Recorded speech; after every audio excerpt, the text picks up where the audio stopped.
Exploit blockchain.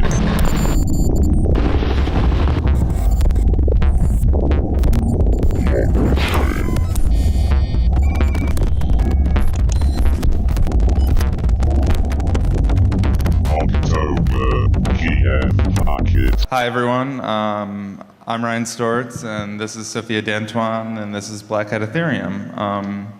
So this talk is different than the one we planned on giving because Sophia lost her voice, and I don't think it's fair of me to take credit for all of her work by presenting it myself.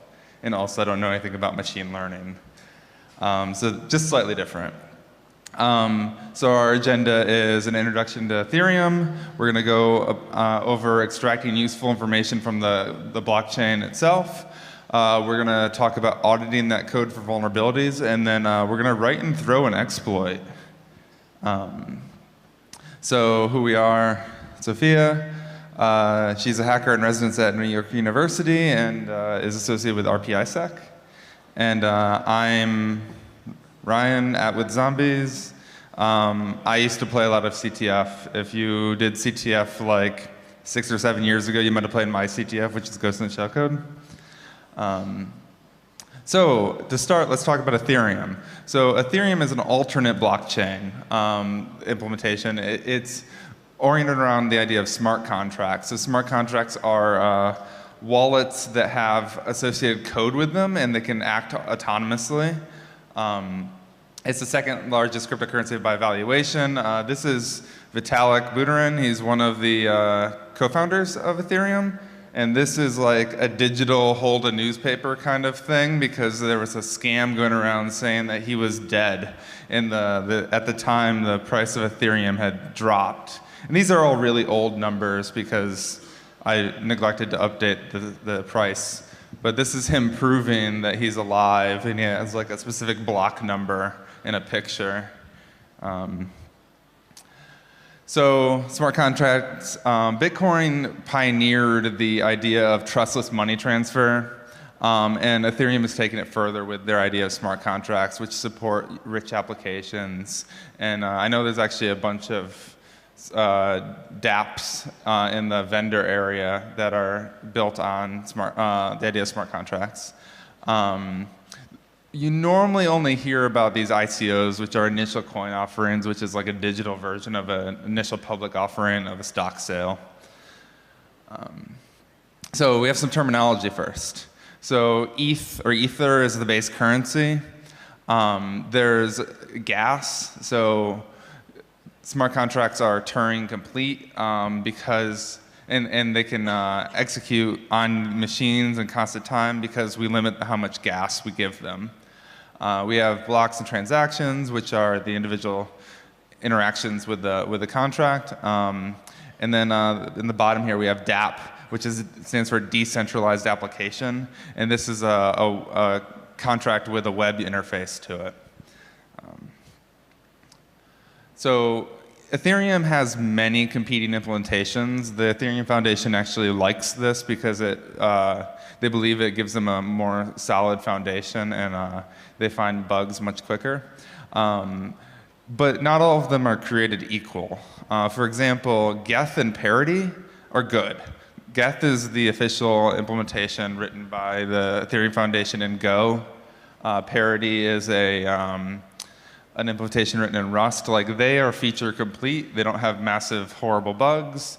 Don't use any of these other three. Each of these clients are responsible for keeping a consensus and all agreeing on the current state of the blockchain and the transactions that have happened. And it's all implemented in this very cryptic yellow paper that is mostly math symbols, and it takes quite a while to decipher. So talking about the smart contract languages themselves, there's a handful of them, but by far the most popular one is called Solidity. It's JavaScript inspired.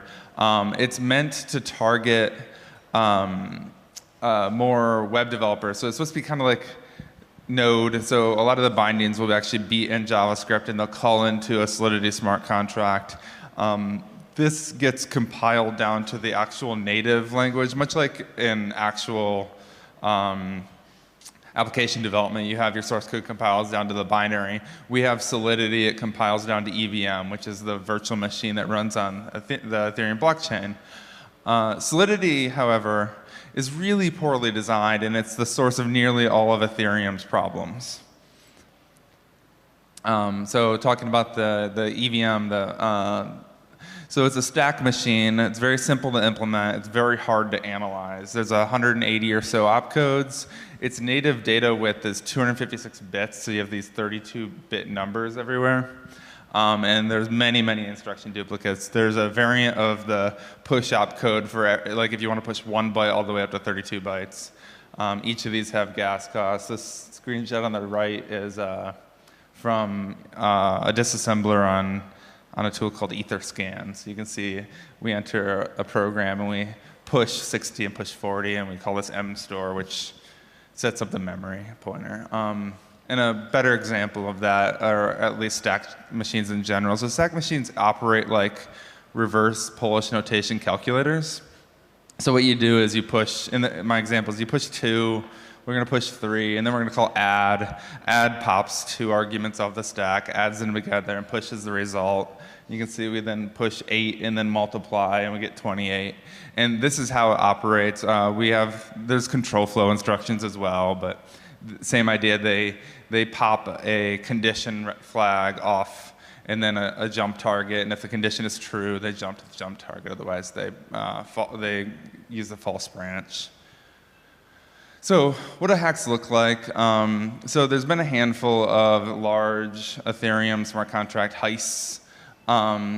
This one was pretty interesting because it came with this like fanfic where on Medium somebody says that they had stolen all the 150,000 Ether after a failed Tinder date. But this can't possibly be true because the timing doesn't work.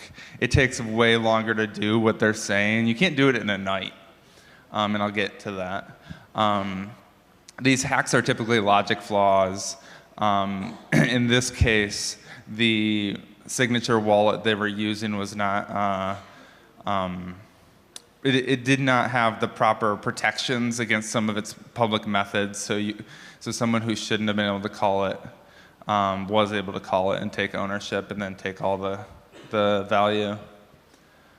So I like reverse engineering, and I really wanted to reverse engineer smart contracts. So we did a little analysis of what contracts have value. So it turns out that when we did this back in March, there were 1.5 million contracts.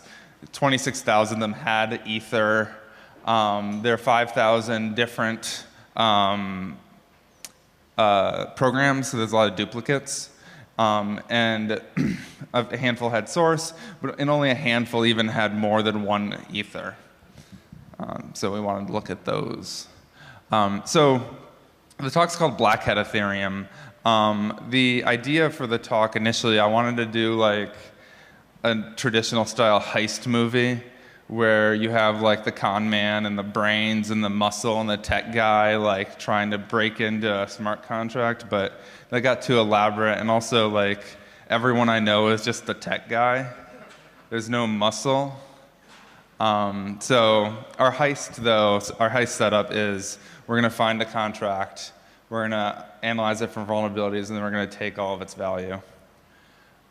So here's our tools. We open our big tool bag, where you normally have like custom safe cracking tools and whatnot, but we mostly just have broken Python 2 and Python 3 scripts with like old dependencies. I mentioned Gath and Parity. There's an API with Web3. Has a Node API and a Python API. Etherscan.io is the best website for this. It has all the transactions. It has all the code that might be available. It lets you check contract value. Then we have a handful of tools here. So Remix and Oyente are Ethereum Foundation debuggers and analyzers. Mithril is a tool made by Consensus. It allows you to do some Static analysis. Manticore is a tool by Trail of Bits that we do symbolic execution on EVM and also x86. And then we have our EtherSplay disassembler, and I'll talk about that. So first we had to actually get all the contracts, and this turned out to be much more difficult than expected because, well, I'll get to it. Ethereum clients typically serve all of their data up over a JSON RPC. Like, it's just a service you run, and you're supposed to query it locally. There's a handful of things you can do. You can connect to this infra.io, which Consensus runs, and you have to pay them for queries. You can browse Etherscan or scrape Etherscan, but what you really should do is run your own client. And we spent a lot of time doing that. This is my first experience running Geth. I ended up having a huge amount of hard drive corruption because Geth really needs to run on Linux, not on Mac. And it really needs to run on a hard drive. Really needs to run on an SSD, not a hard drive. Geth has over 16,000 open issues, and some of them are hilarious, like fuck if I know. I went and upvoted that one. It's just impossible to use for this use case. It's really meant for one thing, and that's running a client that mines new blocks. Parity, however, is much more useful. The versions are off now. They have newer versions that also are good. This actually will synchronize the blockchain in a decent amount of time. It won't take weeks. It'll only take days. And you'll end up with a blockchain folder of like 60 gigabytes. So I mentioned some of these. Don't be afraid to actually remove your folder and restart. Make a directory structure for your contracts as you download them, because if you put 1.6 million files in a single flat directory, your file system gets upset. And have patience. So several days later, we end up with a, so one point that my coworker wanted me to point out was a distributed ledger does not mean a distributed database. All of these blockchain implementations are implemented in a key value store. So you can't go in and you do a SQL-style relational query, like select star, or select contracts from star, or whatever, or where star, yeah. And Ethereum is always focused on looking forward in the most recent transaction. The history is actually super hard to get. Blocks have, each block has several 50 to 150 transactions. Some of them create contracts, some of them call functions, some of them move money. We have these APIs. The official, these versions are wrong now, but version 1 is actually okay now. There's, sorry, lost it. Yeah, so at this point, once we had a synchronized blockchain, we were able to actually query all of the source code. And doing it in Python here at the bottom, we actually have to iterate over every block sequentially, all several million of them, and find out if the contract, or if that transaction creates any contracts, and then save the code. As we were doing this, our blockchain folder expanded from 60 gigabytes to like 400 gigabytes, because a lot of this data is kept ephemerally and computed on the fly, and if you actually want to save it, you end up needing a lot more space. So it took 5 days. We then got all our 1.5 million contracts, except for any of them that had been killed on the network via self-destruct. And also, we don't have their constructor code. We only have their runtime code. And then we had to rerun the script, and it took another few days. So after downloading all the contracts, we had our target. We chose this contract, which at the time didn't have any value, or it had a small amount of value in it. No source code was available, but initial analysis said it was vulnerable. We were able to extract the bytecode using Web3. But first I had to start, before we talk about reverse engineering the contract, I need to introduce the Ethereum ABI. So EVM is a Harvard architecture. It has separate code area or address areas for code stack and memory and storage. And all execution starts at 0 in the code space and then gets dispatched based on how you call into it. And you actually call into it via this weird SHA-3 of your function name and its prototype. And then you actually only use the first 4 bytes of that. So I have that our target contract here loaded in EtherSplay. So EtherSplay is a binary ninja, which is a static disassembler. It's a binary ninja plugin that understands EVM. So you can see here we get this control flow graph, and we enter this program. We check the call data. Can I use this? No.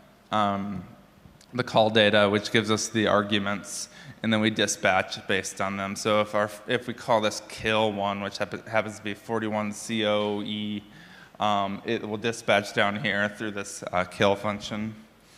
But this is actually super difficult. Oh, I do have a mouse. This is super difficult to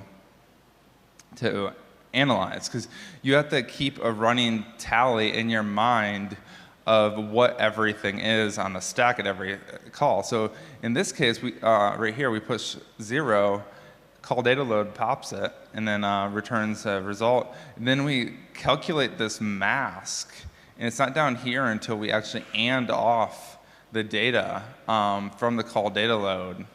Then we duplicate it, and then we call equals on it and do comparison, and it's all super difficult to follow. For that, I actually ended up writing this tool called Rattle, which is now open source.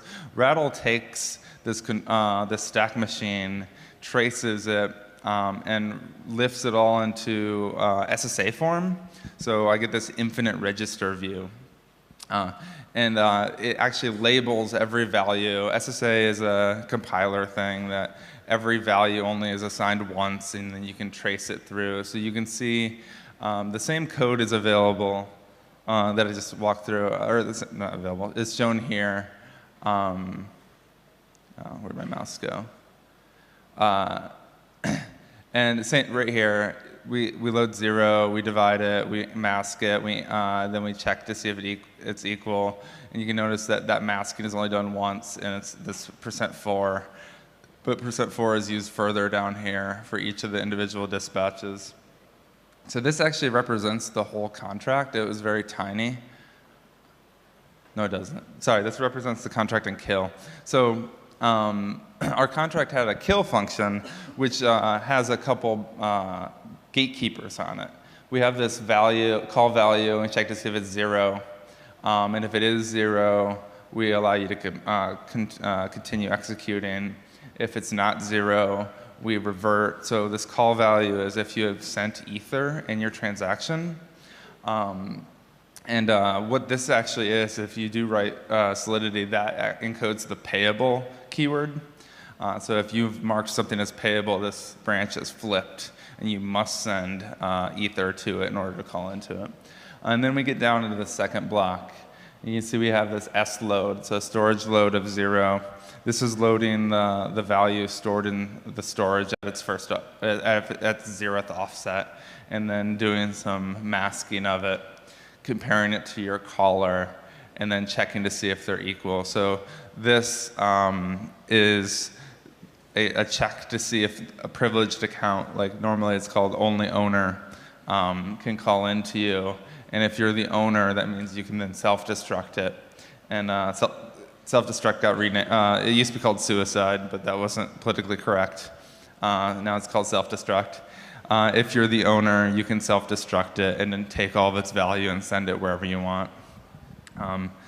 So this contract was interesting because of that, because it can actually extract value out of it if you can make yourself the owner. And to save some time, I have annotated here the bug. So in this spot right here, we have a storage to a computed value. This computed value is actually 0. And it overwrites the owner. And this is due to a Solidity bug that allows you to exploit uninitialized storage values. Because if they're uninitialized, they're actually secretly initialized to 0. And while this should be at a different offset, it, in this case, overlaps with the owner field. And the bug writes address of the caller to this unknown hash, which we don't have to know what this function is or does to call it. We just have to know what the hash is and what its arguments are. And we have to get past its gatekeepers. If we call that, it'll overwrite the owner field with our address that we specify once we get past the gatekeepers, which in this case, you have to send a call value of 10 ether. This less than up here, the first red arrow, is a comparison against 10 ether, which is represented in Way here, which is 10 to the 10 billion. And once you do that, you can get down here. This I find funny. This less than, they check to see, which returns a Boolean. They check to see if that is 0, and then they cascade that down and see if that's 0, and then see if that's 0. The Solidity compiler is actually very poor, and it doesn't know how to optimize that, which is funny because you actually pay for your gas to execute these contracts, and every extra instruction that you execute costs a little bit of gas. Yeah. So writing our exploit, we know the hash to call, and we know that if we send a value of 10 ether to that, it will write in our address into that owner slot. So the exploit is as simple as set ourselves as owner and then call that kill function now that I'm owner, and it will then send all the value of that contract to myself. Throw in the exploit. This one's JavaScript. This one's Python because Python's easier. And same idea, just it's the same code implemented just in Python. So we were able to throw the exploit and get the value, and that was cool. So the last stage of the talk is actually the tools involved and how to actually do your own heist, I guess, and how to, I guess, conversely, secure your own contracts. So Solidity and EVM have a lot of bugs. Bug classes. So the bugs here on the left are generally exploitable or are bad code smells. The bugs here on the right are just regular bugs that will cause your contract not to work properly, but generally aren't exploitable unless you are using predictable blockchain information as seeds to a random number generator, which some casino contracts have done.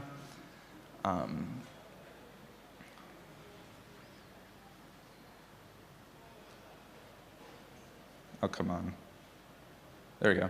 So on Etherscan, you can go through and analyze contracts based on their value, or sort contracts based on their value and most recent transactions. And you can see how people are actually interacting with the blockchain at any time. And in this case, when we did this in March, someone was calling this K-pop item thing, which gave you a personalized K-pop thing. If you called into it, kind of like CryptoCats, it's based on the same standard as CryptoCats, and I just thought that was interesting because, a lot of uses for the blockchain, I guess. This is Remix and Oyanti. I mentioned it earlier. This is where you should actually be writing and testing your code. Has a lot of options here. You can check for side effects. It has a little bit of static analysis, but it's not great. Mithril. This is a consensus thing. It actually can get you a call graph, and it does static analysis based on SMT-lib solving. Mayan's cool. Mayan is a research project out of Cornell University, and no, that's not out of Cornell. Out of UCL in London for analyzing contracts. It does some bulk execution and concrete execution as well. Echidna, so this is now we're getting into the Trailbits tools. So their slides are better. The Echidna is a Haskell-based, property-based tester and fuzzer for smart contracts. The idea is you encode your properties in Solidity, and these properties are supposed to hold at all times. Like in our previous example, you should never be able to overwrite the owner unless you are already the owner. And that's a property you would encode, and the Echidna would then fuzz it to see if every call trace that it tests that property holds. And Echidna's open source, and then our Trailbits GitHub. Manticore is a symbolic execution engine. It's similar, it's exhaustive though, and it's actually fairly slow. So analyzing a contract of decent complexity will take a few days, but it will traverse every path and solve every constraint. It's good for finding weird bugs that are harder to detect, like integer overflow vulnerabilities. EtherSplay, I showed a screenshot of EtherSplay with a different theme. It's scriptable analysis with Binary Ninja. It has disassembler. It supports recovering a lot of the names. Rattle's the tool I actually work on. This is an updated version of Rattle. We get a little graph. It does some optimizations. You can do some analysis. Slither's probably the most important, especially for the CTF that's running. HackIT's running a smart contract CTF here that's starting shortly. Slither does static analysis on Solidity's source code. It can find a bunch of bugs like the reentrancy bug or a missing constructor, and it's also open source. Here's a list of resources. I know a lot of people have been taking pictures of slides. This is the one to take a picture of. This is, there's a huge list. The Solidity documents, there's actually a lot of good documentation there on all of the corner cases of Solidity. Like one fun corner case is order of operations in Solidity is not the same as it is in C or JavaScript or Python. Like they, I believe the comma operator is in a different spot, and like these weirdnesses like can bite you in very simple ways. We have this this repo called Not So Smart Contracts, which is a digested form of every bug that we've come across in our smart contract practice. And it's meant as education, so you can understand how bugs happen and avoid them in the future. And then this beige paper, I don't know if it's still being updated, but it decrypts the really, really dense yellow paper into, much more manageable spoken English. So that's the talk. I don't know if we're taking questions on stage, but are we? Okay. Does anyone have any questions?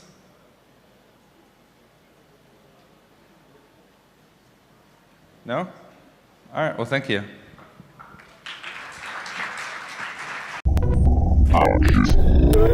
Exploit blockchain.